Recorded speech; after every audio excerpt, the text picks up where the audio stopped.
A single drop of blood hit the stone hearth, and Ethan's German shepherd refused to back away from whatever was hidden beneath it. Koda's growl echoed through the silent cabin as Ethan knelt beside the fireplace, his fingers tracing a narrow crack between two granite stones. Outside, something snapped in the darkness. Inside, cold air drifted up from below, carrying a smell that hadn't touched daylight in decades. Then Koda slammed one paw against the hearth, and the stone shifted. What do you think was hidden beneath that fireplace? The brass key scraped softly across the polished oak conference table before stopping inches from Ethan Brooks. It made a sound so small that no one else seemed to notice. Koda did. The German shepherd, lying beside Ethan's worn boots, lifted his head without a bark. His amber eyes locked onto the old brass key, ears rising slowly as though he'd caught a scent no human could. Then came the laughter. Not one voice. Several. The kind of laughter that belonged to people who had already decided someone else's place in the world. Well, Mason Grayson chuckled, leaning back in his expensive leather chair. Looks like the hero gets the jackpot. A few cousins smirked. Someone whispered, $3. Another answered, might be worth less than the gas it'll take to get there. Ethan kept his eyes on the table. He had spent enough years overseas to know that silence often revealed more than anger ever could. The law office overlooked the main street of Missoula, Montana. Outside, late autumn rain tapped gently against the windows. Inside, everything smelled faintly of coffee, paper, and furniture polish. Attorney Daniel Pierce adjusted his glasses before clearing his throat. The final asset belonging to the late Walter Grayson is recorded as one residential structure on approximately 5 acres in the Bitterroot Mountains. He glanced down at the file. County appraisal. $3. Another ripple of laughter rolled through the room. Mason folded his arms. You should be grateful, Ethan. Most people don't inherit mountain views. His wife covered a grin behind her coffee cup. Across the table sat Walter's nieces, nephews, and distant relatives. They had spent the last hour dividing savings accounts, antique firearms, trucks, farmland, mineral leases, and investment portfolios. No one had argued over the cabin. No one wanted it. Daniel slid the brass key toward Ethan. It was surprisingly heavy. A faded leather tag still hung from the ring. Cabin 7. The ink had nearly disappeared.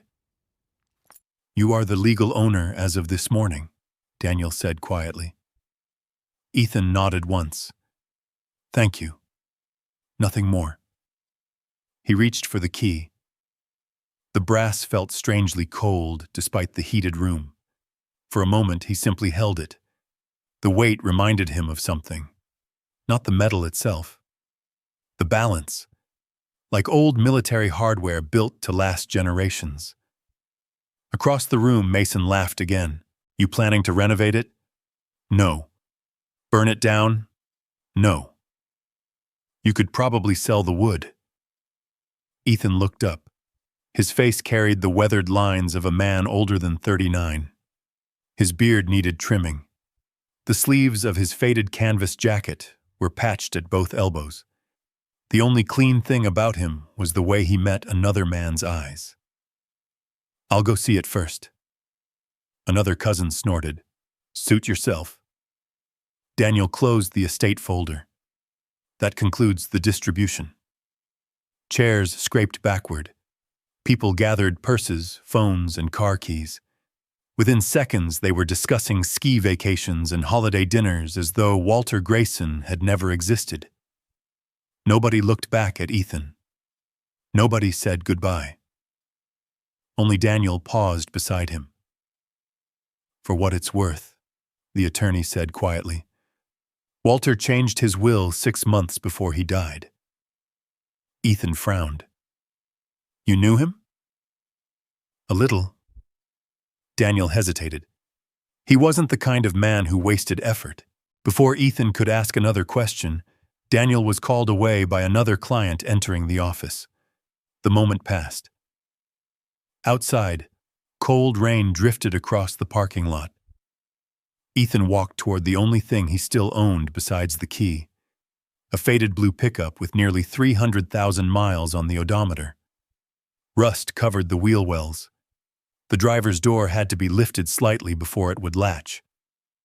Koda jumped into the passenger seat with practiced ease. The dog waited without command, always waiting, always watching. Ethan rested both hands on the steering wheel but didn't start the engine. Rain tapped steadily against the windshield.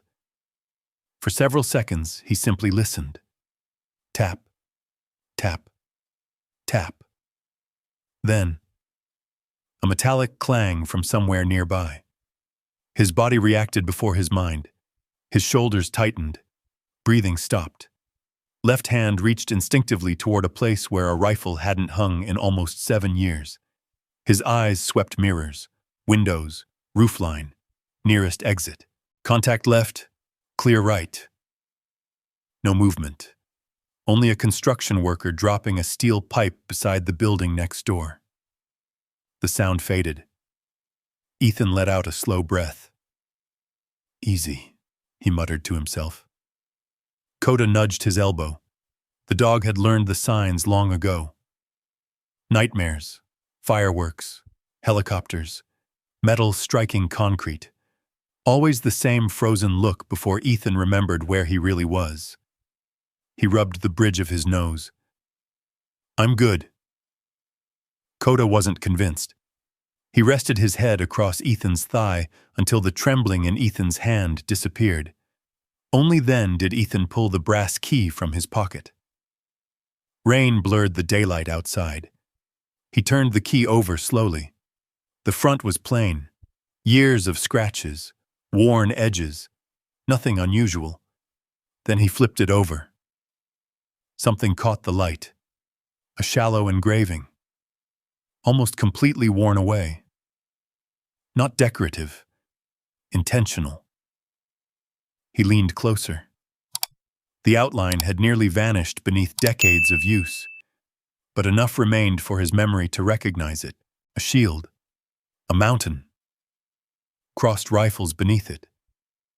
And above them, 3 tiny letters. He frowned. No. His thumb brushed across the faded mark. He had seen that symbol once before. Not in Montana.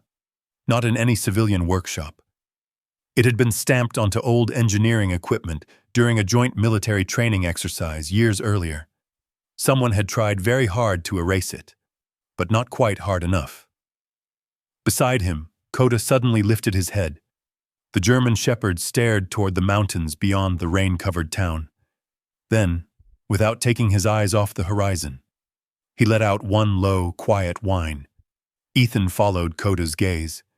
Beyond the rain-streaked windshield, the Bitterroot Mountains rested beneath a blanket of gray clouds, their ridges fading into mist. Somewhere beyond those peaks sat a cabin that everyone else had laughed at. He slipped the brass key back into his pocket. "We'll take a look," he said quietly. Koda's ears twitched.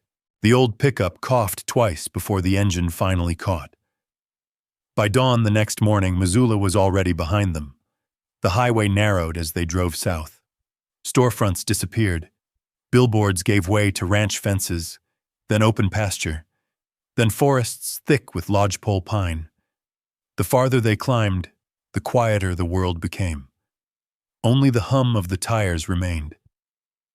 Ethan drove with both hands resting lightly on the wheel, but his eyes never stayed still. Every bend in the road became a habit of observation. High ground, tree lines, drainage ditches, blind corners.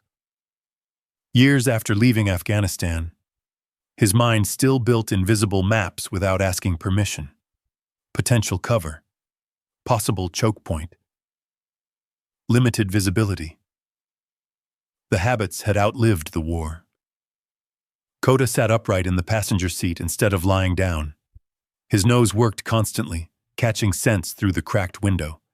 The GPS lost signal almost an hour earlier. Now Ethan relied on the handwritten directions Daniel Pierce had folded inside the estate papers. Turn left at the abandoned fire tower. Cross the wooden bridge.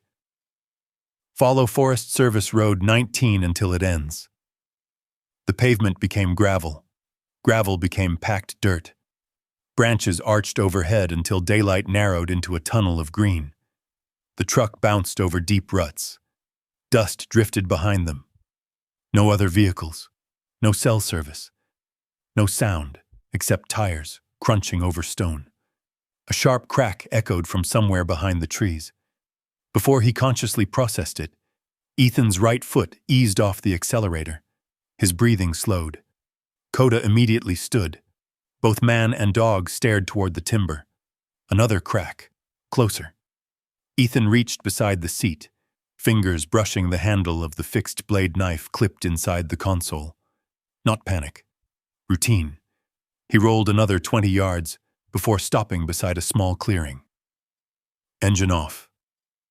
Silence. He listened. Wind through pine needles, a raven somewhere overhead. Then movement. A mule deer stepped cautiously from behind a cluster of aspens, followed by another. They bounded across the road and vanished downhill. Ethan exhaled. False alarm. Koda looked at him as if to say there was no such thing. The truck continued climbing.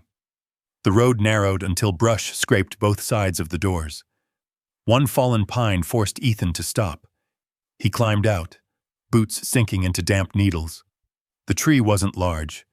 Using a folding saw from behind the seat, he cut enough limbs to clear a path. His movements were practiced, efficient. Waste nothing. Leave nothing behind that wasn't necessary. An hour later, the forest suddenly opened. The transition was so abrupt it felt unreal. One moment towering pines crowded every side. The next, sky. A wide granite ridge overlooked miles of untouched wilderness.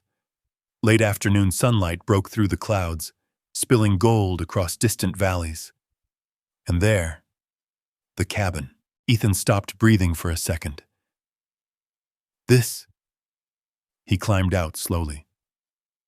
This isn't possible. County records had described a collapsing shack. The building before him was nothing like that. It stood proudly atop a granite shelf overlooking the valley below. Massive cedar beams supported broad porches that wrapped around two sides of the structure. A stone chimney climbed nearly 30 feet into the air. Hand-carved railings curled with patterns of pine cones, hawks, and mountain laurel. Weathered cedar shingles shimmered silver beneath decades of snow and sun. The windows were dusty but intact. Even from this distance, Ethan could tell every beam had been shaped by hand. Nothing about it looked cheap. Nothing about it looked abandoned. It looked forgotten, as though the mountain itself had chosen to hide it. Koda climbed out beside him. Instead of running toward the cabin, the German shepherd froze. His body stiffened, ears forward, tail low. He stared toward the front porch without moving. What is it? Koda ignored the question. He took several slow steps through waist-high grass until he reached the edge of the porch. Then he stopped. His nose lifted into the air, not sniffing the house, not sniffing the doorway. He was staring at one of the thick wooden columns supporting the porch roof. The nearest column was carved into the twisting trunk of an ancient pine. Every knot, every branch, every needle, painstakingly detailed. Koda walked directly to it, pressed his nose against the weathered wood, then let out another quiet whine. Longer this time. Almost mournful. Ethan frowned. You smell something? No response. He reached the porch himself. The boards creaked softly beneath his boots but felt surprisingly solid. He rested one hand against the carved column. Smooth, not rotting. The craftsmanship reminded him of museum pieces he'd once seen during leave in Europe. Whoever built this place hadn't simply constructed a cabin. They had devoted a lifetime to it. A gust of mountain wind swept across the ridge. The hanging wind chime beneath the porch roof stirred gently. Its single bronze tube struck once. A low, haunting note drifted into the valley. Koda suddenly turned toward the front door. Every muscle in his body tightened. Not fear. Expectation. Ethan reached into his jacket pocket. The heavy brass key rested cold against his palm. For reasons he couldn't explain, it suddenly felt heavier than it had the day before. Ethan slipped the brass key into the weathered lock. For a second, nothing happened. Then came a soft, metallic click. The sound echoed inside the cabin, as though the building had been waiting years to hear it again. The heavy cedar door swung inward on silent hinges. Cool air drifted out. It carried the scent of old timber, dry stone, pine resin, and something else. Time. Not the stale smell of abandonment. The quiet smell of a place that had simply been left alone. Sunlight poured through tall windows, cutting long golden beams across the wide plank floor. Dust floated lazily through the light. Every board beneath Ethan's boots remained solid. No rot, no sagging, no signs of vandalism. Someone had built this place to outlive generations. Koda stepped through the doorway. He paused only long enough to scan the room before moving farther inside. Ethan noticed it immediately. The dog wasn't exploring. He was searching. His nose skimmed the floorboards. He circled the stone fireplace once, stopped, looked toward the staircase, then slowly returned to the fireplace again, almost as if confirming something. Ethan closed the front door behind them. Silence settled over the cabin. No traffic, no neighbors, only wind brushing the trees outside. He walked through each room with the same deliberate rhythm he'd used countless times overseas. Corners first, windows, secondary exits, blind spots. The old habits arrived without effort. Ground floor clear, kitchen, pantry, storage room. No movement. He climbed the narrow staircase. Second floor, 3 bedrooms, empty. Third floor, a loft beneath the steep roof overlooking the valley. Still clear. Only after checking every room did he finally allow himself to breathe normally. Koda had remained downstairs the entire time, waiting beside the fireplace. When Ethan returned, the dog looked up but didn't move. "What have you found?" Only silence. The afternoon disappeared quickly. Ethan unloaded what little remained of his life. 1 duffel bag, a sleeping bag, 2 wool blankets, a camping stove, a dented coffee pot, military surplus tools, a water filter, 3 cans of soup, a box of oatmeal, nothing else. Everything he owned fit inside the back of an aging pickup. He smiled bitterly. 40 pounds of gear, 20 years of memories. That was the inventory of Ethan Brooks. Outside, he found an old hand pump still connected to a spring-fed cistern. The water flowed cold and clear. He tested it anyway. Filter. Boil. Then drink. Trust procedure. Not appearances.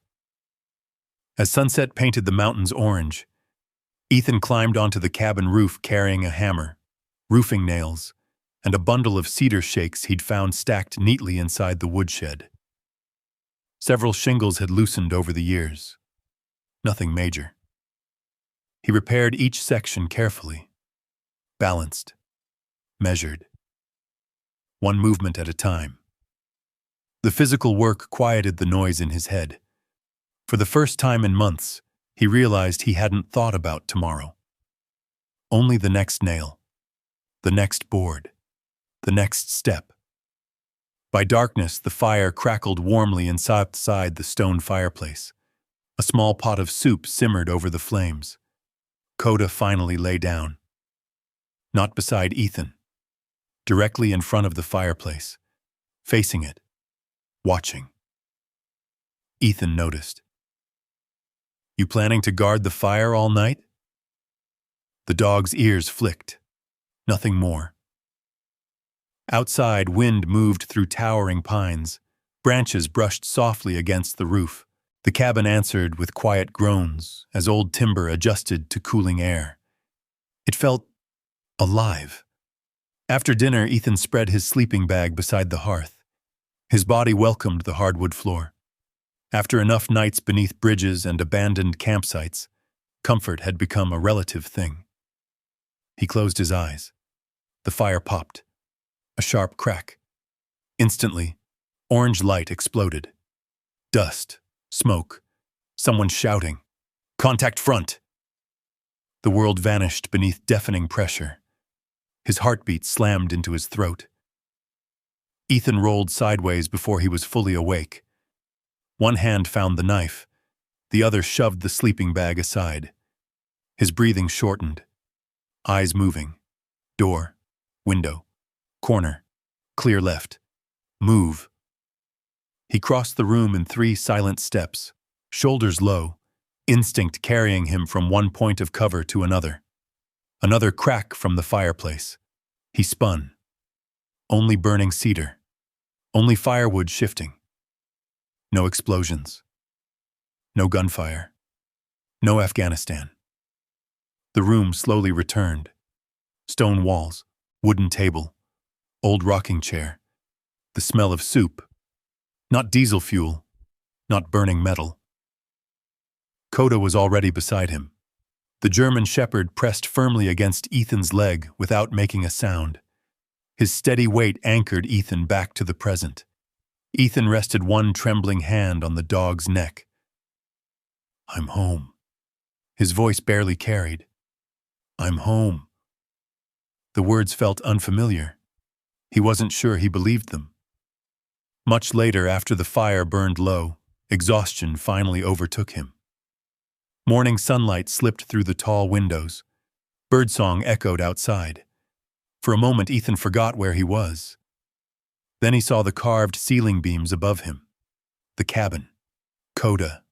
The mountain. He sat up slowly. His back protested.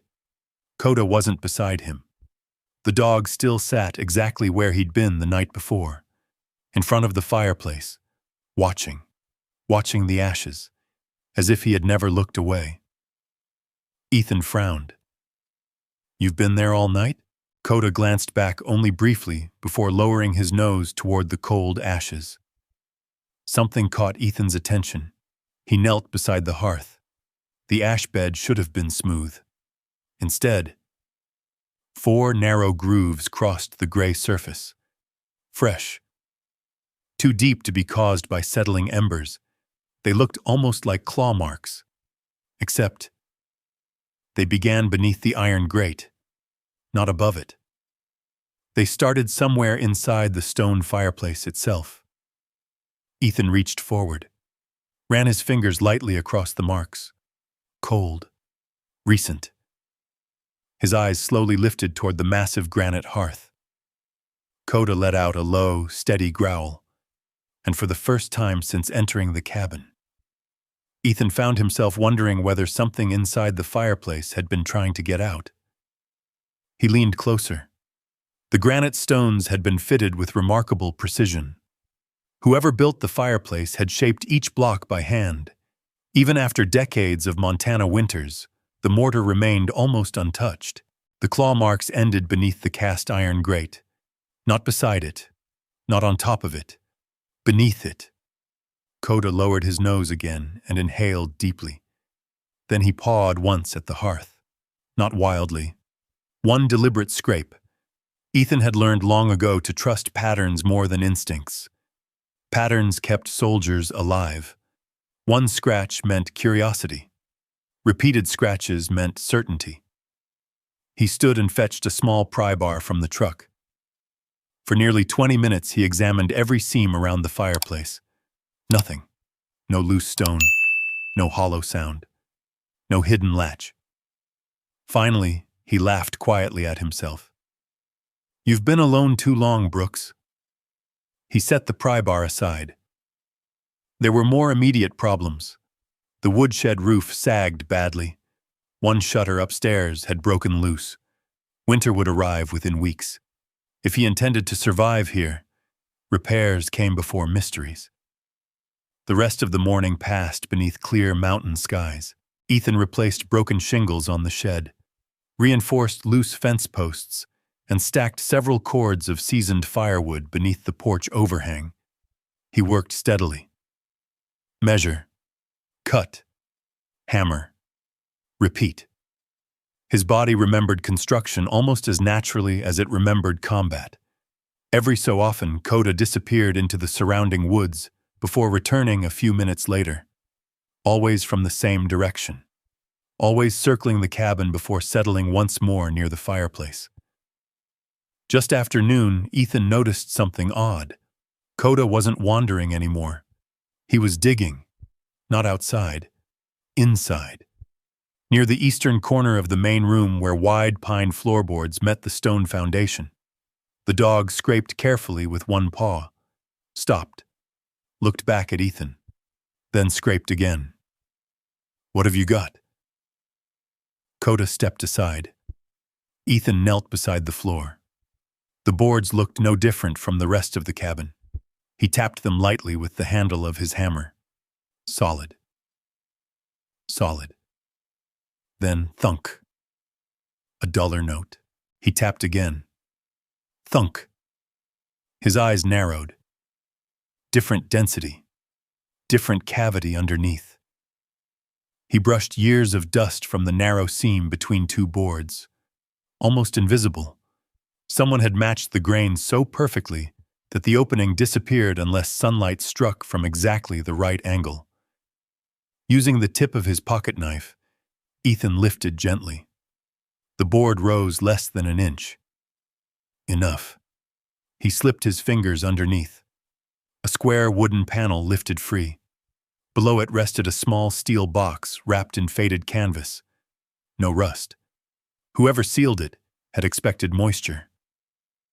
Ethan carried the box onto the table. Koda sat beside him without blinking. The padlock had long ago seized shut. One careful strike from the hammer broke it loose. Inside lay an iron key, smaller than the brass one, hand-forged, black with age. Beside it rested a folded piece of waxed paper. Ethan unfolded it carefully.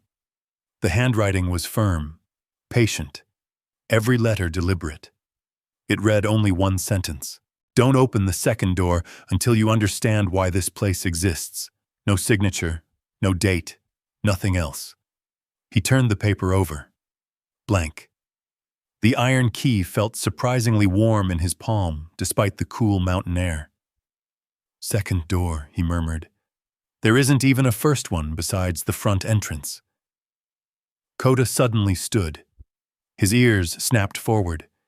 The change happened so quickly, Ethan noticed before he heard anything. The dog's body became perfectly still, eyes fixed toward the valley road. Seconds later, a distant engine echoed through the trees. Not close. Far below. Ethan crossed the room without another word. He stepped onto the porch and listened. A pickup. Older engine. Low gear climbing. Then, silence.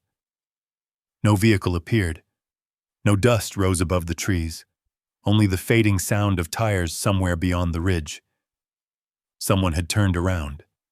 His heartbeat slowed into the familiar rhythm he'd known on countless patrols. "Observe. Don't expose yourself." He moved immediately.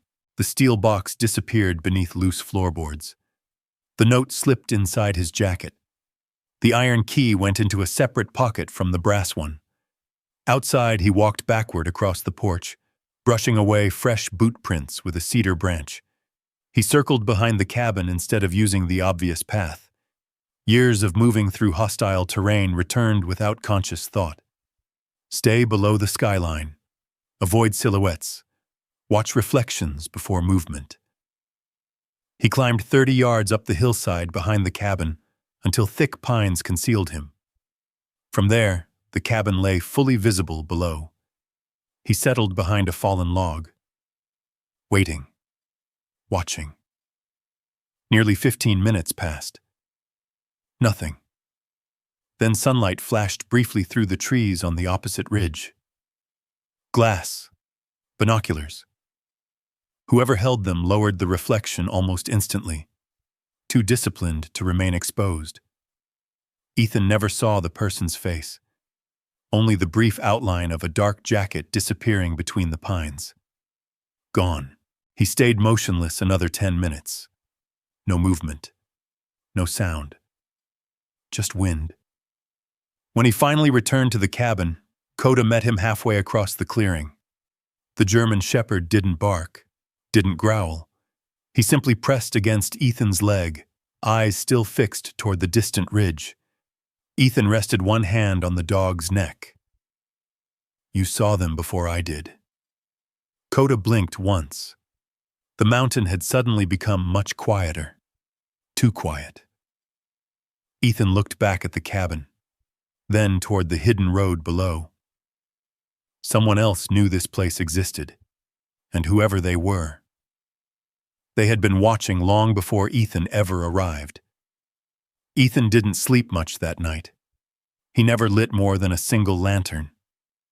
Every curtain remained closed after sunset. Before turning in, he walked a slow circle around the cabin, memorizing every shadow, every fallen branch, every patch of soft earth that might reveal fresh footprints by morning. Old habits. Trust what changes. Ignore what stays the same. Koda stayed close, never more than a few feet away. Twice during the night, the dog quietly lifted his head toward the eastern ridge. Twice Ethan woke before hearing anything himself. Nothing followed. Only wind. By sunrise, he had made a decision. If someone knew this cabin, someone in the nearest town probably did too. He packed the brass key, the iron key, and Walter's note into separate waterproof bags hidden beneath the truck seat. The steel box stayed beneath the floorboard where he'd found it. If someone broke into the cabin while he was gone, they would leave empty-handed. The drive down the mountain felt shorter in daylight. The trees thinned as the road descended into a small valley where weathered storefronts lined a single main street. A faded wooden sign welcomed visitors. Elk Hollow. Population 614. The town looked like it had stopped rushing sometime around 1975. A feed store, a diner, a tiny post office, an old church with white paint peeling beneath the bell tower. Outside the hardware store, rocking chairs sat empty beneath a covered porch. Koda climbed from the truck and stretched before following Ethan inside. A brass bell chimed above the door. The smell of fresh-cut cedar filled the room. Hand planes, chisels, saws, and wood finishes lined shelves that looked older than Ethan himself. Behind the counter stood an elderly woman with silver hair tied into a loose braid. She looked up from polishing a wooden picture frame. Her eyes settled on Koda first, then on Ethan. "You two aren't from around here." Her voice carried the calm certainty of someone who had spent decades reading strangers. "No, ma'am. You found the mountain road?" "I did." She smiled faintly. "Most folks don't." Ethan removed his cap. "My name's Ethan Brooks. I'm Margaret Doyle." She reached across the counter and scratched gently behind Koda's ears. The German shepherd usually avoided strangers. Not today. "You've got yourself a good dog." "The best." Margaret nodded as though she had expected that answer. "What brings you to Elk Hollow?" Ethan hesitated. "I inherited a cabin. Lots of cabins around here." He watched her expression. "It's on the North Ridge." Nothing changed. Stone chimney. Still nothing. Hand-carved porch. Margaret's polishing cloth stopped moving. "The old Grayson place. It wasn't a question. You know it? She stared toward the front window for several quiet seconds. I was wondering if anybody would ever go back. You've been there? When I was a little girl? Her eyes drifted somewhere far beyond the store. My father delivered lumber up that mountain. She looked at Ethan again. You met Walter? No. He died before I ever knew the place existed. Margaret walked slowly toward a shelf near the back of the store. She returned carrying a small carved wooden hawk, no taller than 6 inches. The carving was extraordinary. Every feather seemed alive. She set it gently on the counter. Walter Grayson carved this for my father in 1968. Ethan picked it up carefully. The craftsmanship reminded him instantly of the porch columns. The same hands, he murmured. The same soul. Margaret smiled. He fought in Europe during the Second World War. A veteran? The toughest man I ever knew. She poured coffee into 2 chipped mugs without asking. He came home quieter than he left. Ethan understood. No explanation needed. He never talked about the war? Not much. Neither do I. Margaret nodded once. Again, no explanation. The silence between veterans often said enough. After a moment she continued. Walter could build anything from a standing tree. Furniture, cabins, church doors. If you could draw it, he could build it.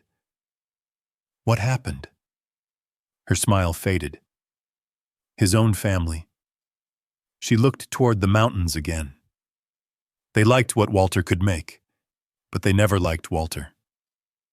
Ethan wrapped both hands around the warm coffee. Why? Because he refused to cheat people. She gave a tired little laugh. That made him the odd one. A pickup rolled past outside. Neither of them looked. Margaret continued quietly. The Graysons wanted timber. Walter wanted forests.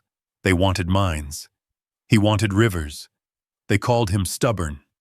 I called him decent. Koda suddenly stood. He walked to the wooden hawk, lowered his nose, then gently touched it. Margaret's eyes widened. Well, what? I haven't seen that before. Koda likes old wood. No. She shook her head slowly. He recognizes something. Ethan frowned. What do you mean? Margaret disappeared into the back room. A minute later she returned carrying a faded black and white photograph. She laid it carefully beside the carving. The picture showed a younger Walter Grayson standing beside the nearly finished cabin. But Ethan barely noticed the cabin. Standing proudly beside Walter was a German shepherd. Large, broad-chested, alert. The resemblance was startling. Same ears, same intelligent eyes, same calm expression. Only the fur around the muzzle differed with age. Koda, the dog, stared at the photograph without moving. Margaret folded her hands. Walter never went anywhere without that dog. What was his name? Ranger. Ethan smiled without realizing it. He looks just like Koda, close enough to make an old woman wonder. She looked directly into Ethan's eyes. Walter used to say that dogs know the measure of a man's heart faster than people ever will. Silence settled over the store. Margaret lowered her voice. You said you inherited the cabin. I did. She nodded thoughtfully. Then maybe Walter finally got his wish. What wish?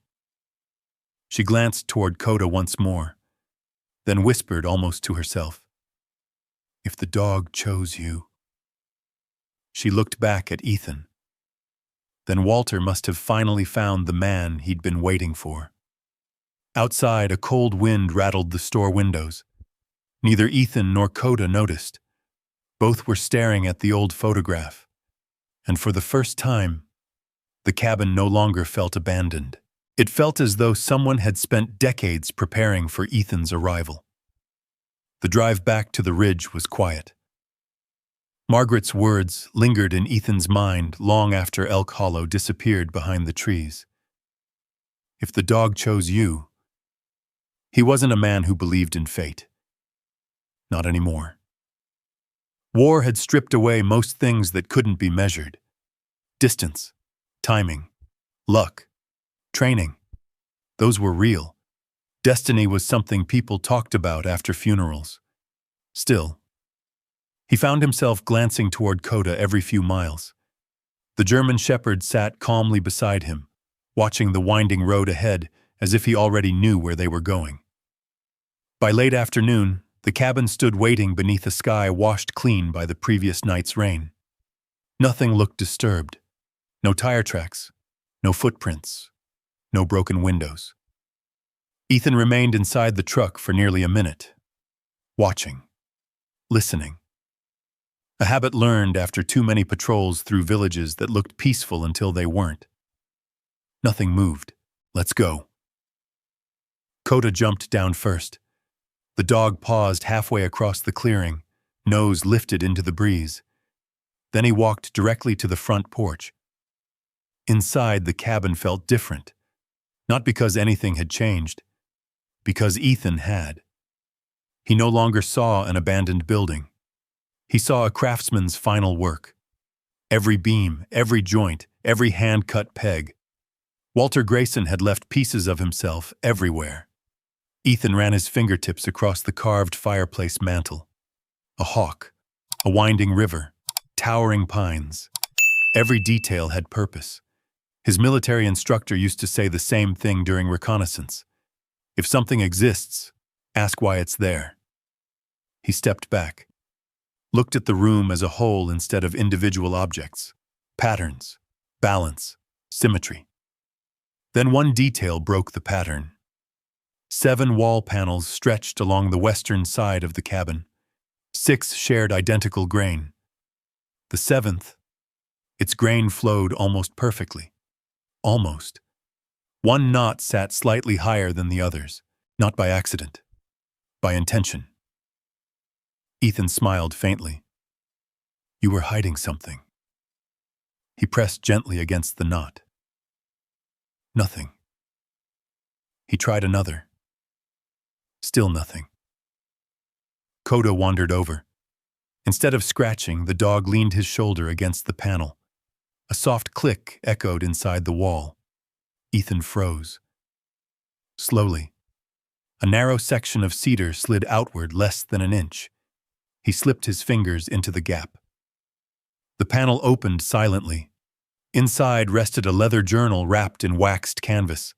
Beside it sat a carved wooden fox no larger than his hand.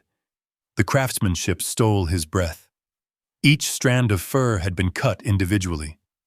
The fox seemed ready to leap from his palm. On the underside of its base were 2 burned initials. W.G. Walter Grayson. Ethan carefully unwrapped the journal. The leather cover had darkened with age. Inside, the handwriting was remarkably neat. October 3rd, 1972. Finished another wall today. Wood remembers. People don't. He turned another page. I have hidden nothing of value. Only truth. Another. If greed finds this place first, everything dies with me. Another. If honor finds it first, perhaps the mountain will forgive us. Ethan closed the journal. No mention of gold. No mention of money. Only work. Memory. Regret. He searched the remaining panels. The second concealed a carved trout. The third, a hand-built compass made entirely of brass and walnut. The fourth held rolled architectural drawings of the cabin itself.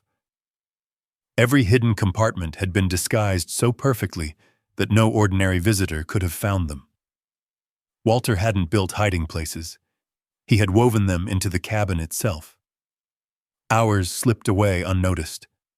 The afternoon sun drifted lower. Outside, Koda suddenly barked. Once. Short, sharp, not alarm. Warning. Ethan closed the compartment instantly, journal into his backpack, panel shut. He stepped onto the porch. Koda stood perfectly still, staring toward the western ridge nearly 400 yards away. Ethan followed his line of sight. Nothing. He crouched, rested one elbow against a porch post, observed. The hillside remained quiet. Wind moved through tall grass. A pair of ravens crossed overhead. Then a brief flash. Glass. Binoculars. Gone again. Not imagination. Observation. Ethan stepped backward into the cabin. No sudden movements. No silhouette against the doorway.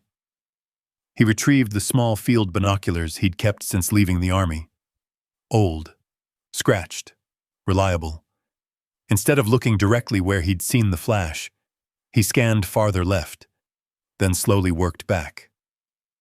Someone wearing dark clothing knelt among fallen timber, too far for facial features, close enough to recognize discipline. The figure wasn't sightseeing. They were watching the cabin. The person lowered immediately, vanished beneath the trees. Ethan didn't chase. Not yet. He moved out the rear door instead, stayed below the ridgeline, advanced into the timber using the wind at his face. No snapping branches, no unnecessary speed. The same stalking techniques he'd once used during reconnaissance patrols. 200 yards, 300. Nothing. Only fresh boot impressions in damp soil. Large, modern hiking boots. One individual. The prints angled downhill before disappearing across exposed rock. Professional enough to avoid leaving an obvious trail. Ethan knelt beside the final footprint. Still damp. Less than 20 minutes old. Koda sniffed carefully, then looked toward the valley below. The stranger was gone. By sunset, Ethan returned to the cabin. He locked both doors, checked every window, placed Walter's journal beneath a loose floorboard separate from the keys. 3 different hiding places. Never keep everything together. Another lesson survival had taught him. Night settled quietly over Bitterroot. The fire burned low. Koda rested beside the hearth, but he never truly slept. Every few minutes his ears turned toward the darkness outside. Near midnight, a distant engine echoed somewhere below the mountain. It idled for only a few seconds, then faded away. Ethan remained awake long after the sound disappeared. Somebody wasn't searching for the cabin anymore. They had already found it. They were waiting. The realization stayed with Ethan through the next day. He changed his routine immediately. No fires during daylight, no tools left outside, no predictable schedule. He moved supplies from the truck into the cabin in small trips instead of one large load. Before each trip, he stopped and listened. The mountain always spoke. Wind through pine needles, a creek somewhere below the ridge, ravens arguing over the valley. Today, it sounded as if it were holding its breath. Koda sensed it too. The German shepherd never wandered beyond sight of the porch. Every few minutes he would stop whatever he was doing and stare toward the western timberline, always the same direction. By late afternoon, heavy clouds rolled across the mountains. The temperature dropped quickly. Rain arrived without warning. Cold. Steady. By sunset, it had become a downpour. Water drummed against the cedar roof. Lightning flickered beyond distant ridges. Ethan welcomed the storm. Rain erased tracks. Rain carried sound. Rain made everyone slower. He secured the shutters, checked every window latch, and laid another log on the fire. Koda refused to settle. He paced between the front door and the rear wall. Again and again. At exactly 9:17 p.m. he froze. His ears locked forward. A low growl rolled deep inside his chest. Ethan never asked what was wrong. He trusted the dog too much for that. Instead, he reached over and quietly pinched the lantern wick. Darkness swallowed the room. Only the faint glow from dying embers remained. Outside, a faint crunch. Boots, not deer. Too slow, too deliberate. One set, then another. Ethan counted without thinking. 2 people, moving separately, spacing roughly 15 yards apart, trying not to silhouette themselves against the porch. Whoever they were, they knew enough to avoid walking together. Ethan picked up neither firearm nor flashlight. He owned no rifle anymore, only the fixed blade knife, an old hatchet, and years of experience. He crouched beside the rear window. Lightning flashed. For half a heartbeat, 2 shadows appeared between the trees. Dark rain jackets, hoods up. One carried something long. Crowbar? Walking stick? Impossible to tell. The light vanished. Darkness returned. Koda looked toward the back door. Not the front. They're splitting. Ethan whispered the words more to organize his own thoughts than to communicate. He moved silently through the kitchen, unlocked the rear door, opened it 1 inch. Cold rain rushed inside. He slipped into the darkness without a sound. Instead of moving away from the cabin, he circled it. Low, close to the wall, exactly as his old reconnaissance instructor had taught. Never chase. Make them lose track of you first. The rain masked every footstep. Ahead, one intruder reached the porch. The man tested the front doorknob. Locked. A flashlight beam swept once across the carved columns before disappearing. The second figure moved toward the woodshed. Searching. Not stealing. Looking. Looking for something specific. Ethan stayed hidden beneath the porch overhang. No confrontation. Not unless there was no choice. A branch snapped. Not Ethan. Koda. The German shepherd burst through the partially open front door like a streak of black and tan. He didn't bark. He charged. The first intruder spun in surprise. A hand flashed downward. Steel caught lightning. A knife. Koda collided with the man's chest. The blade slashed sideways. The dog yelped.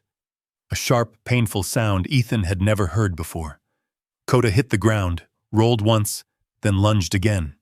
The attacker stumbled backward off the porch. "Move!" another voice shouted. Both figures retreated toward the trees. Ethan grabbed a fist-sized rock from the flower bed and hurled it deep into the opposite side of the forest. The crash echoed loudly through the darkness. Instantly, both intruders turned toward the sound. Exactly as he'd hoped. They sprinted away from the cabin, toward the false movement. By the time they realized their mistake, Ethan had already reached Koda. The dog stood. Barely. Blood darkened the fur across his left shoulder. Not deep. But deep enough, Koda. The shepherd leaned against Ethan instead of collapsing. His tail never stopped moving, as if apologizing, as if he'd somehow failed. No. Ethan knelt in the rain. You did exactly right. He carried Koda inside, locked both doors, dropped to one knee beside the fireplace. His hands moved automatically. Clean cloth, pressure, water, bandage, field medicine. The same sequence his fingers had repeated countless times years ago. Only now, his hands began to shake, not from fear, memory. Another shoulder, another uniform soaked in blood, another young soldier whispering through broken breaths. Don't let me fall asleep, Sergeant. Helmand Province. Dust, heat, rotor blades, the smell of diesel. Ethan squeezed his eyes shut. The memory hit as suddenly as an explosion. His breathing shortened. For one terrible second, he wasn't inside the cabin. He was back in Afghanistan holding a friend who never made it on Mansu. Pifos. Evacuation helicopter. A wet nose touched his wrist. Ethan opened his eyes. Koda. Alive. Watching him. Waiting. He rested his forehead gently against the dog's. I'm here. The words were as much for himself as for Koda. The storm continued outside. Inside, the fire crackled softly.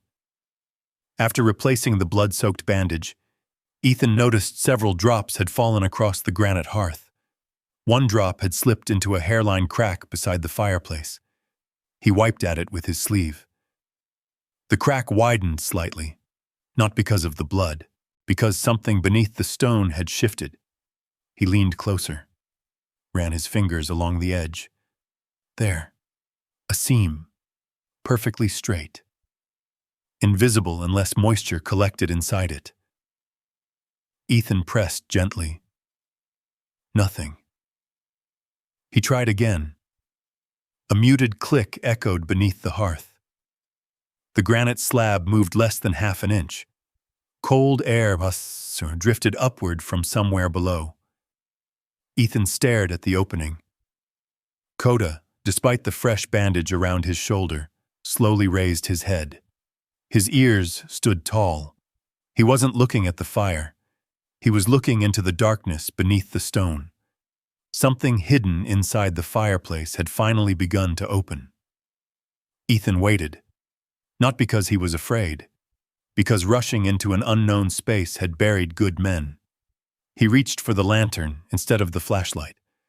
The warm glow spread across the granite hearth, revealing a narrow cavity beneath the sliding stone. Cold air drifted upward, carrying the smell of cedar, old paper, and dry earth. No mold, no standing water. Someone had designed this place to last. Koda remained beside him, despite the fresh bandage wrapped around his shoulder. His breathing was steady, but every few moments his ears twitched toward the front door, reminding Ethan that whatever had attacked them could return. One thing at a time, partner. He wedged the lantern beside the opening and pushed the stone farther aside. Hidden inside was not a chest of coins, not jewels, not stacks of cash. A cedar box rested on a carved wooden platform, protected from moisture by a layer of waxed canvas. The lid bore a single burned inscription, "For the one who stayed." Ethan lifted it carefully onto the table. The hinges moved without resistance. Walter had even oiled them before sealing the box. Inside lay 3 leather journals, several rolled maps tied with faded blue ribbon, a bundle of letters, and a flat metal document case. Ethan opened one of the journals first. The handwriting matched the note he'd already found. January 11th, 1981. If you are reading this, the house has accepted you. He frowned. Accepted, not inherited. Another page. My family believed I hid gold. Gold disappears. Truth survives. He turned several pages. Walter wrote little about himself. Instead, every entry documented dates, names, land surveys, meetings, signatures, and transactions. Like an investigator, or a witness preparing for trial. The second journal held copies of property boundaries stretching across thousands of forested acres in western Montana. Timberland, creeks, mining rights, access roads. Every page carried careful annotations. The third journal felt heavier. Inside were newspaper clippings, family photographs, court notices, and one folded letter addressed simply, "To the man who earned this place." Ethan unfolded it. The paper crackled softly. I was never trying to hide wealth. I was trying to hide evidence. He stopped reading. Outside, Koda growled. Low, steady. Ethan immediately closed the journal. Lantern out. Silence. Both listened. Nothing. Only rain dripping from the roof after the storm. The dog relaxed. Ethan lit the lantern again. He continued. My brother forced me to surrender land that never should have left my hands. He used threats. He used lies. He used the law.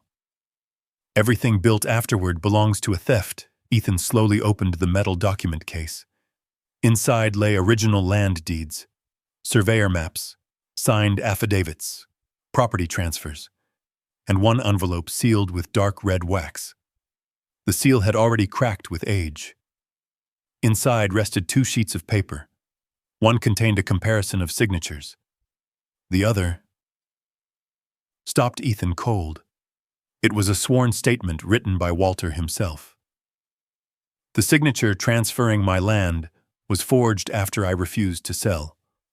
The witnesses named on the document never saw me sign. Copies of their statements are enclosed. Ethan carefully unfolded the remaining papers. Each one supported the previous. Not accusations, evidence, receipts, witness declarations, survey records, correspondence between attorneys. Everything preserved with military precision. He leaned back in the chair. This isn't a fortune. His voice barely carried through the room. Koda looked at him. No, Ethan whispered. This is something much bigger. He spread one survey map across the table. It stretched nearly the full width of the room. Thousands of acres shaded in blue pencil. A modern county highway crossed one edge.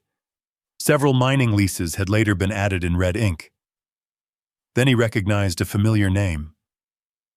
Grayson Resource Holdings. He had seen it before. Fuel stations, logging trucks, commercial developments across western Montana. Walter's final journal contained one last sentence beneath the map. If these papers survive, the lie cannot. Ethan sat motionless for several minutes. Outside, dawn began touching the highest ridges. Everything the Grayson family owned might have started with stolen land. The laughter in the lawyer's office suddenly sounded different in his memory. They hadn't laughed because the cabin was worthless. They had laughed because nobody had ever bothered to learn what Walter had left behind. Koda slowly walked over and rested his head against Ethan's knee. Ethan scratched gently behind the dog's ears. You didn't find treasure. Koda's tail tapped the floor once. You found the truth. The old cabin creaked softly as morning wind moved through the pines. Somewhere outside, a hawk cried above the valley.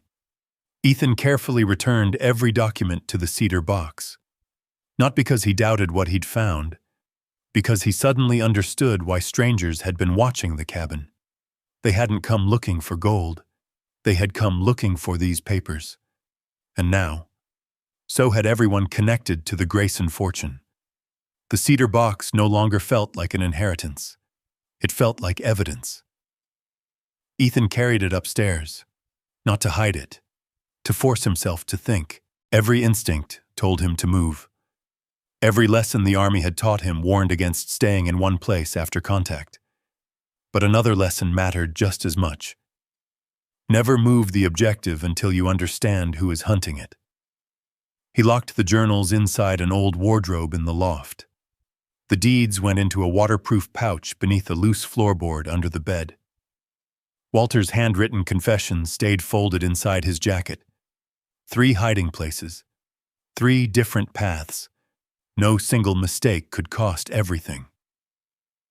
Koda followed him quietly, despite the fresh bandage stretched across his shoulder. The wound looked clean. It would heal. Still, the German shepherd favored his left leg ever so slightly. Ethan crouched beside him. You've earned a day off. Koda blinked. 5 minutes later, he was back at the front window, watching. The mountain seemed peaceful, too peaceful. Clouds drifted lazily across the ridge. A hawk circled high above the valley. Nothing moved below. Yet Ethan couldn't shake the feeling of unseen eyes. He brewed coffee on the old cast-iron stove and carried the mug onto the porch. The carved columns glowed amber beneath the morning sun. He thought about Walter. 40 years of building. 40 years of hiding truth instead of wealth. 40 years waiting for someone he would never meet. What kind of man were you? Only the wind answered. Near noon, a dusty black SUV climbed the mountain road. It stopped well short of the cabin. A man in a tailored gray jacket stepped out. No hiking boots, no backpack. City shoes collecting mountain dust. He raised both empty hands before approaching. I'm not here to cause trouble. Ethan remained on the porch, neither welcoming nor threatening. The stranger smiled politely. My name is Richard Grayson. The surname landed between them like another stone. I'm Walter's grandnephew. I know who you are. I doubt that. Richard stopped at the foot of the steps. I heard someone finally claimed the cabin. Word travels fast. It usually does. He glanced around the clearing. A beautiful place. Ethan said nothing. Richard reached inside his coat. Slowly, carefully. He removed not a weapon, but a checkbook. My family would like to purchase the property.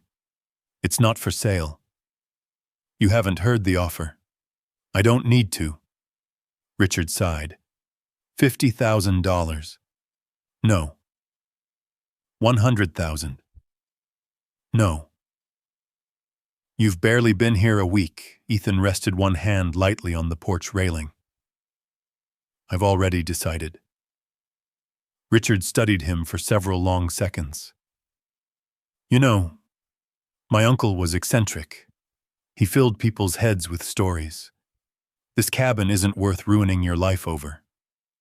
That sentence lingered, not because of what it said, because of what it implied. Ruining your life, not wasting your time, not making a mistake. Ruining your life. Ethan's eyes never left the man. Funny. What is? You sound like you've already decided what's inside. Richard's smile disappeared. I don't know what you mean. I think you do. Silence stretched between them.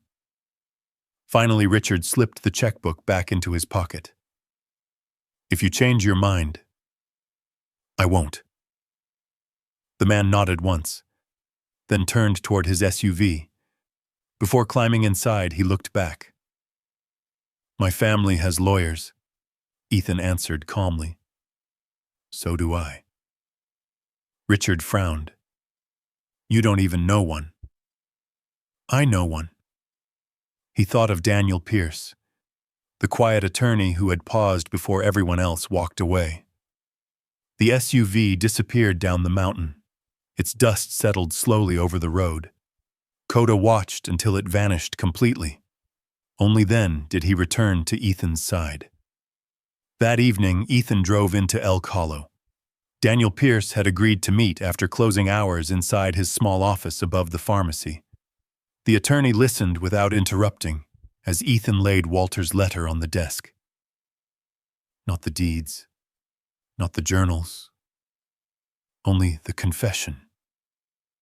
Daniel read every word twice, then removed his glasses. I hoped there was something. You knew? I suspected. Margaret told me Walter wasn't the problem. Daniel nodded. My grandfather represented Walter once. He lost. Not because he was wrong, because he couldn't prove it. He folded the letter carefully. If the rest of what you're describing exists, it does, then don't tell another soul. Ethan leaned forward. Not even law enforcement? Not yet. Daniel's voice became firm. Original documents disappear. Witnesses suddenly remember things differently. People with money buy time, and time destroys evidence. What do I do? Daniel looked directly into his eyes. You protect the papers. You protect that dog. And you trust almost nobody. The drive home happened beneath a sky full of stars. Halfway up the mountain, Ethan stopped the truck, not because he wanted to, because the distant thump of rotor blades drifted through the night. His fingers tightened around the steering wheel. Helicopter, dust, stretchers, the smell of blood. For one endless heartbeat, he was back inside a medevac landing zone. Smoke, chaos, someone screaming for a medic. His breathing shortened. Koda quietly rested one paw on Ethan's arm.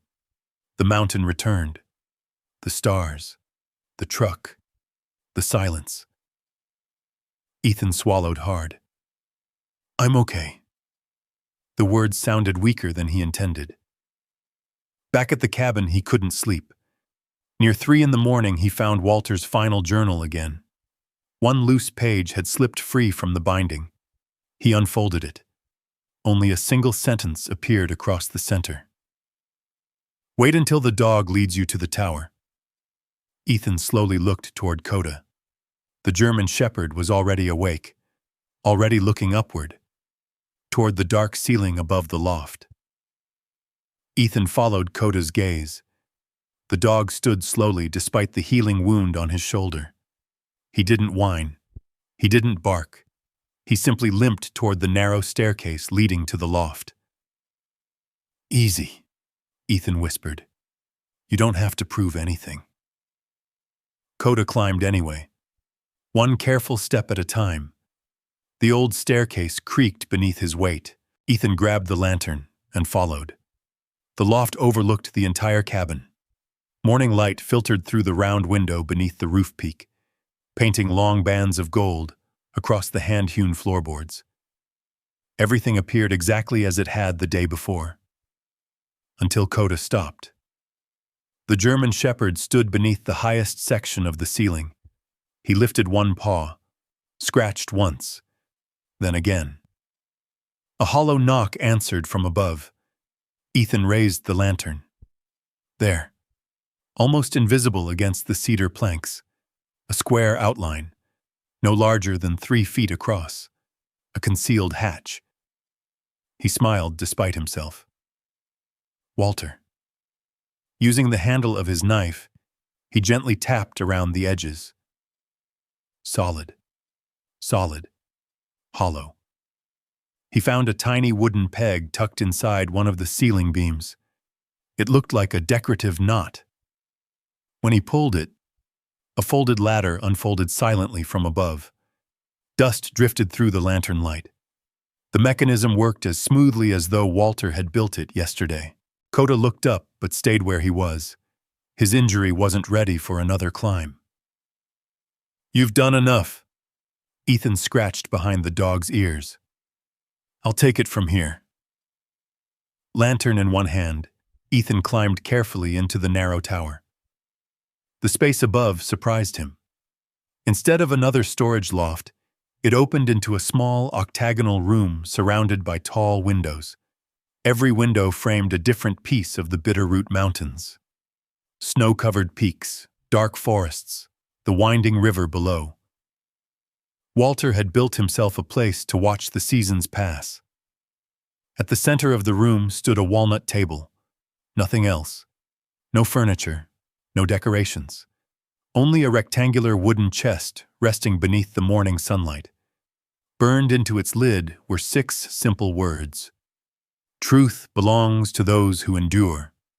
Ethan set the lantern beside it. The lid wasn't locked. Inside rested 3 objects. A thick leather portfolio, a cloth bundle tied with faded cord, and a sealed envelope. He opened the portfolio first. His breath caught. Original land deeds, not copies.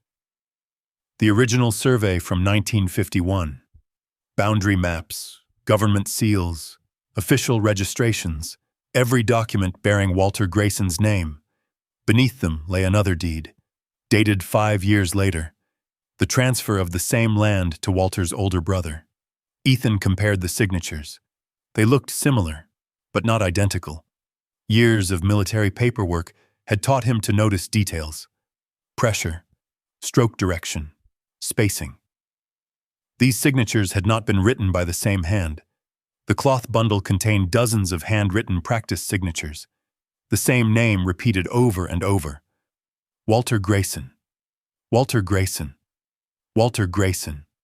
Some awkward, some almost perfect, as though someone had spent weeks learning how to imitate another man's handwriting. A folded note rested beneath them. These samples were taken from my brother's desk after he forced me from the company office. Ethan slowly lowered the page. His pulse quickened. The final envelope carried Walter's personal seal. Inside waited a sworn statement signed before a notary.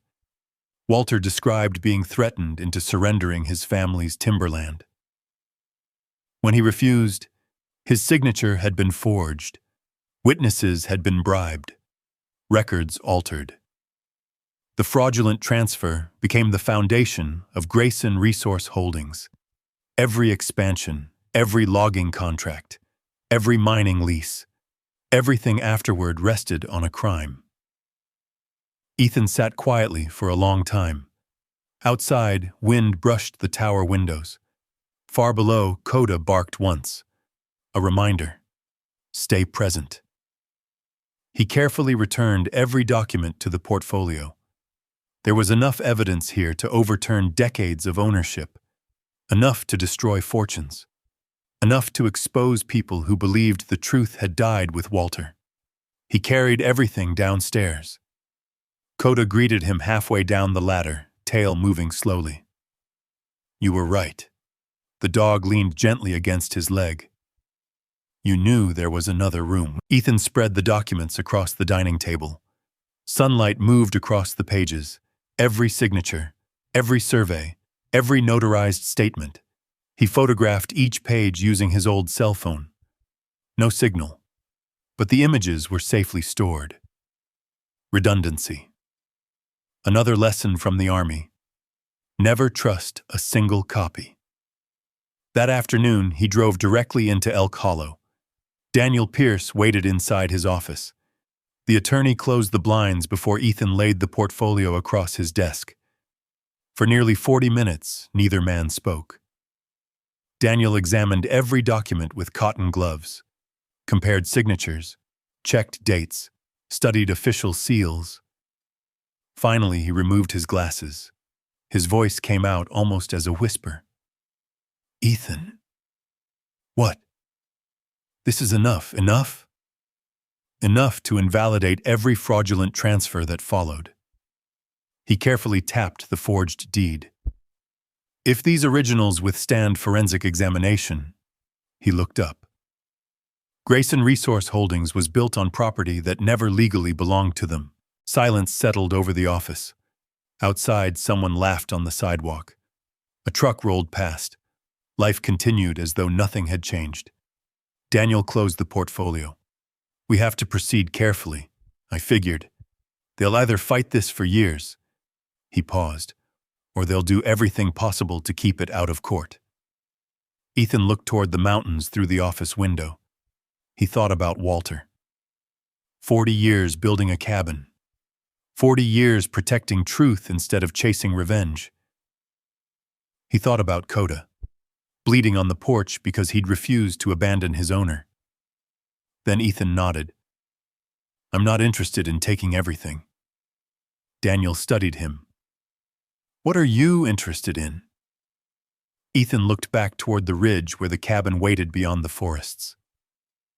I'm interested in making sure Walter didn't spend 40 years protecting these papers for nothing. Daniel Pierce studied him for a long moment. I've represented people who wanted revenge, he said quietly. You're not talking like one of them. Ethan slipped the portfolio back into its leather case. I've seen what revenge costs. The words came without emotion, but Daniel heard the weight behind them.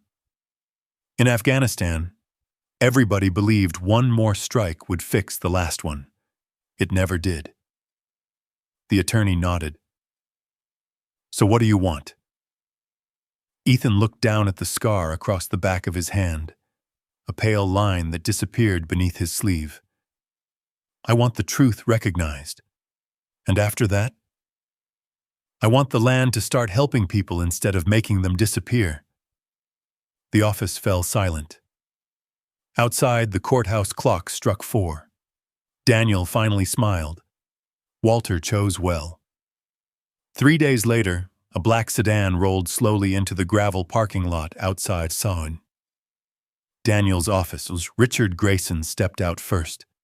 Behind him came a woman in her early 60s wearing a tailored navy coat. Her silver hair was neatly pinned back. She introduced herself before sitting down. My name is Evelyn Grayson. She was the chairwoman of Grayson Resource Holdings, Walter's niece. The room remained quiet until Daniel placed a single document on the conference table. Not the entire collection. Only Walter's notarized statement. Evelyn read every word. She never interrupted. When she reached the final page, she closed the folder gently. Her shoulders lowered almost imperceptibly. So, she whispered, he really kept everything. Richard looked confused. You knew? She answered without looking at him. I knew there were stories. I didn't know there was proof. Daniel folded his hands. My client has considerably more than this. Evelyn nodded once. I assumed he did. Richard leaned forward. Let's stop pretending. He looked directly at Ethan. Name your price. Ethan didn't answer immediately. Instead, he watched Koda sleeping beside the office door. The bandage had come off the dog's shoulder that morning. Only a fresh scar remained beneath the fur. You think this is about money? Richard frowned. Isn't it? No. Daniel slid another folder across the table. Inside was a typed proposal. Evelyn opened it slowly. She read every line. When she reached the final page, she closed her eyes. Richard grabbed the papers. His expression hardened. This is insane. It isn't negotiable, Daniel replied calmly. Richard pushed the folder away. You expect us to fund this? Ethan finally spoke. I expect your family to repair a fraction of what was broken.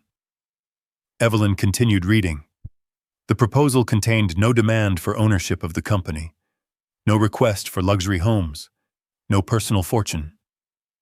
Instead, it asked for something entirely different, a permanent charitable trust, enough funding to restore the cabin, enough funding to create a woodworking and restoration school for homeless veterans, trauma counseling, temporary housing, job training, a veterinary program for retired military working dogs and service dogs, scholarships for veterans learning skilled trades, forest restoration across the original Grayson timberland. The cabin itself would remain untouched. Walter's carvings would never be sold. His journals would be preserved as part of a small historical museum. Richard looked as though he couldn't understand what he was reading. You could ask for millions. I know. You could own half this company. I don't want half your company. You'd just give this away? Ethan looked at Koda again. I know what it's like when people decide you're no longer useful. His voice remained steady. I also know what one safe place can mean. Nobody spoke. Finally, Evelyn removed her glasses. My uncle built that cabin with his own hands. She looked toward Ethan. I never visited. My father told us Walter had gone crazy. She smiled sadly. Maybe we were the ones who were lost. Richard stood and walked to the window. He stared outside for nearly a minute. If this becomes public. It doesn't have to, Daniel said. We settle privately. The trust is funded. The original documents are preserved. The truth remains available if anyone ever questions it. Richard turned back slowly. You really won't take the company? Ethan shook his head. No. I'll take exactly what Walter wanted. And what's that? A future that doesn't look like his past. The meeting lasted another 4 hours. Lawyers rewrote language. Financial advisors joined by video call. Accountants verified funding. By sunset, the outline of an agreement finally existed. Nothing had been signed.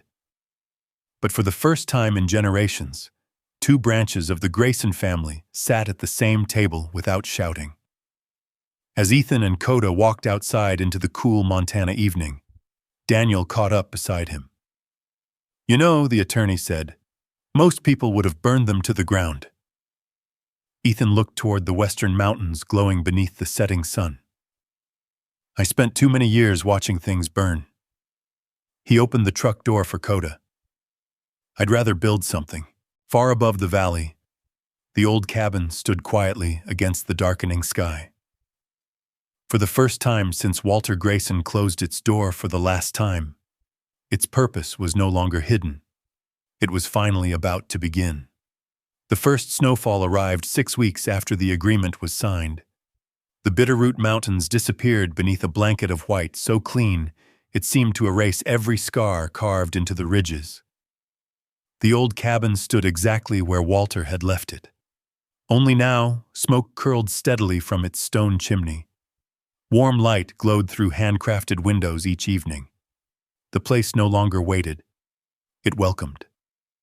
Ethan stood on the porch before sunrise with a mug of black coffee warming his hands. His breath drifted into the cold air while Koda sat beside him, watching the tree line with the quiet confidence of a dog who still believed every morning deserved a security check. The scar across Koda's shoulder had healed. The fur had grown back unevenly. It made him look older, wiser. A pickup climbed slowly up the mountain road, then another. Then an old shuttle van carrying 4 veterans from Missoula. Some limped. One stepped carefully with a prosthetic leg. Another climbed out, wearing noise-canceling headphones despite the silence around them. Nobody asked why. Nobody needed to. Daniel Pierce stepped from the last vehicle carrying a folder beneath one arm. "Everything's official," he said. "The Walter Grayson Veterans Restoration Trust is fully funded." Ethan nodded once. No celebration, no speeches, just another mission beginning. Inside the cabin, fresh pine tables built by local volunteers filled the main room.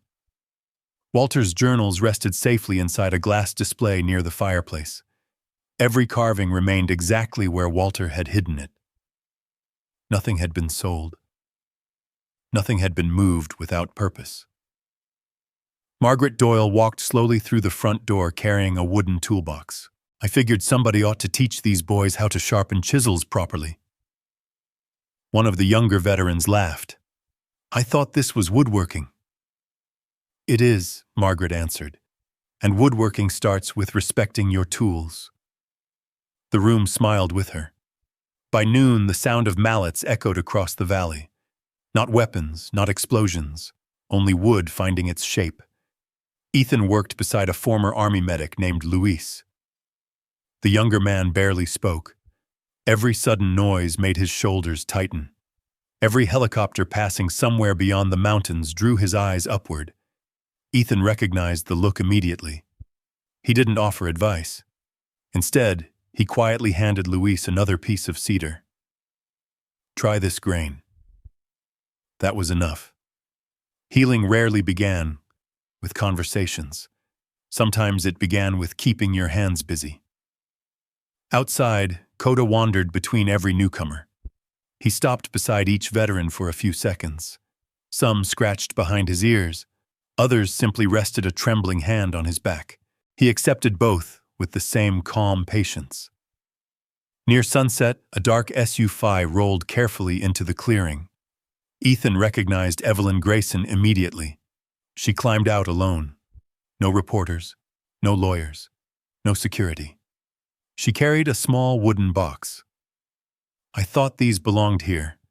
Inside rested faded military medals, Walter's bronze star, his Purple Heart, a photograph of Walter standing beside his own German Shepherd sometime after the war. The dog's ears stood tall. Its eyes looked almost identical to Koda's. Ethan stared at the picture. So he really wasn't alone. No, Evelyn answered softly. He never was. She placed the box beside Walter's journals, then quietly walked back to her vehicle. Before leaving, she looked once toward the restored cabin. I'm sorry it took my family this long. Ethan simply nodded. Sometimes acceptance required no reply. Winter slowly surrendered to spring. The surrounding forest filled with birdsong again. Wildflowers returned to the meadow surrounding the porch. The restoration school grew faster than anyone expected. Veterans repaired furniture for local families. They rebuilt old barns. They restored church pews. Several found steady work with construction companies throughout Montana. Others simply stayed. Not because they had nowhere else to go, because for the first time in years, they had somewhere they wanted to remain. Late one afternoon, a dusty station wagon climbed the mountain road. A young Marine veteran stepped out. He couldn't have been older than 26. His clothes were clean, but worn. A duffel bag rested over one shoulder. Beside him stood a nervous German shepherd barely 2 years old. The dog's ribs showed through its coat. It stayed pressed against the young man's leg. Neither seemed certain they belonged there. Ethan walked down from the porch. He stopped several feet away, far enough to let the dog decide first. Koda approached slowly. No barking, no dominance, only quiet curiosity. The younger shepherd sniffed once, then relaxed. Its tail gave one cautious wag. The Marine looked surprised. He doesn't usually trust strangers. Ethan smiled. Koda doesn't feel like one. The young man swallowed hard. I read about this place. He glanced toward the cabin. I wasn't sure it was real. It is. I don't have much. You don't need much. I've been sleeping in my truck. I know. The Marine looked confused. How? Ethan looked toward the cabin. Because I remember. The young veteran lowered his eyes. I don't know how to start over. Ethan rested one hand gently on Koda's neck. You already did.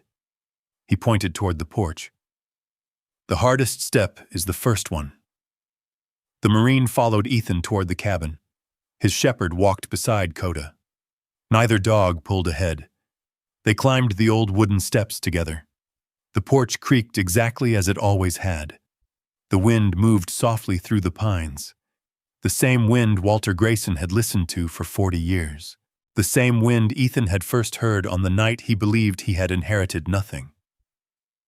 As the young Marine crossed the threshold, he paused beneath the carved doorway. He looked back once. This place. He searched for the right words. Feels like it was waiting. Ethan smiled toward the mountains beyond the ridge. I think it always was. Koda settled onto the porch exactly where Walter's old dog had once kept watch. The younger shepherd curled beside him. Neither moved. Far above the valley, a hawk traced one slow circle across the blue Montana sky. The cabin stood quietly against the ridge, not as a monument to hidden fortune, not as proof of stolen wealth, but as living evidence that one person's courage could outlast generations of silence, and that sometimes the greatest inheritance was never the treasure hidden beneath the floor. It was the chance to help the next forgotten soul find the road home. If Ethan's journey reminded you that kindness is stronger than greed, leave a simple one in the comments. If Koda earned your respect today, leave a paw so everyone knows he was the true hero of this story. I'd love to know where you're watching from too. Seeing your hometown in the comments reminds us that this community reaches farther than any mountain ridge. And if stories about courage, loyalty, second chances, and unforgettable companions mean something to you, please subscribe and turn on notifications. We have many more heartfelt stories waiting to share with you. Until our next journey, take care of yourself, Take care of the people beside you, and never underestimate where a single forgotten road might lead. We'll see you in the next story.